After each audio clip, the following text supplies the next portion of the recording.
Za mano je avto z zračnimi mehurčki. Me prav zanima, če te tudi tako fajn pokajo kot tisti pri zaščitni foliji.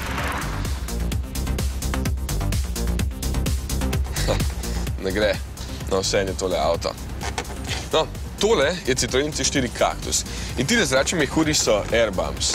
Na dotik so precej gumijasti, čeprav gre za plastiko, no, termoplastični poliuretan, ampak znotraj so dejanski zračni mehurčki, kar na nek način dejansko je zaščitna folija, odporna na praske in udolbine. Zadeva se v blažji poškodbi povrne nazaj v prvotno obliko, tako da kar naj bedaki na parkiriščih zdaj butajo moj avto, da se ne bo poznali. Evo, na odbijačih je tudi. V bistvu je to idealen avto za nerodne žene, tako da zdaj veste, kjer avto morate kupiti. Po 4 barvah pridejo, tako da je tudi za modno osveščeno ženo. Zanimiva filozofija je za tem avtom. Pri Citroenu pravijo, da vam bi moral znižati srčni utrip, kar je ravno kontra, kar želijo proizvajalci ponavadi doseči. Vseeno oblika deluje mehko, zelo enostavno in daje občutek varnosti. Tako kot stale ogromen audio in video arhiv, ki ga vidite na posnetkih. Zdaj sem v Amsterdamu in na Nizozemskem je bil urejen tudi ustanovitelj znamke Ondre Citroen, zato je predstavitev tukaj.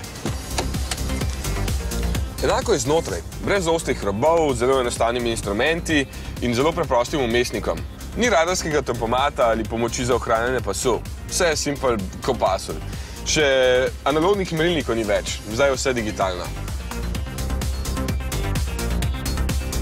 V notranjosti spredaj najbolj izstopata tale široka sedeža, lahko pa imate celo neke vrste zofo, če imate robotiziran menjalnik, kar verjetno pomeni, da pri Citroenu ciljajo tudi na mlade zaljubljence. Saj veste, izvajanje gimnastike je spredaj tako neprimerljivo lažje in zdi se, da so Francozi končno spet začeli razvijati avto za dušo. Pod stekleno streho, ki je seveda serijska, pa bo občudovanje zvezd še posebej romantično.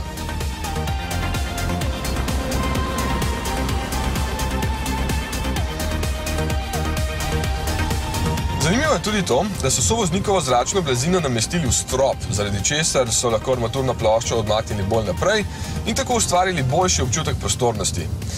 Ali pa so tudi tukaj imeli v mislih lažje izvajanje raznih potez od dvoje, kdo bi vedel.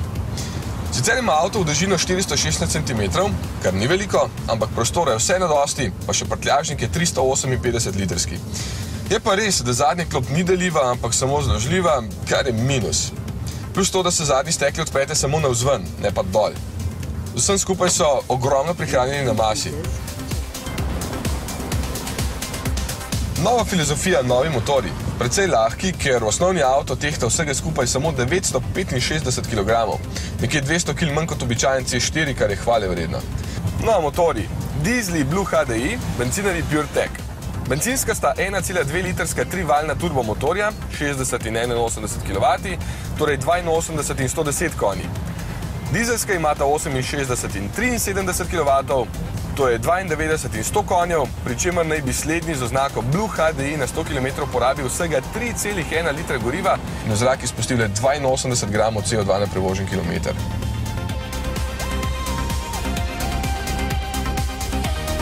So pa pri Citroenu s C4 Cactus uvedli tudi nekaj novih načinov lastništva, ki pa pri nas žal verjetno še nekaj časa ne bodo na voljo.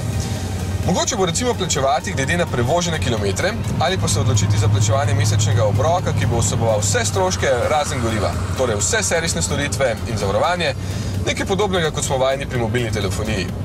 Pri Citroenu napovedujejo, da bodo stroški lastništva zato za okoli 20% nižji kot pri klasičnem avtomobilu tega razreda. Sploh, če ga radi praskate.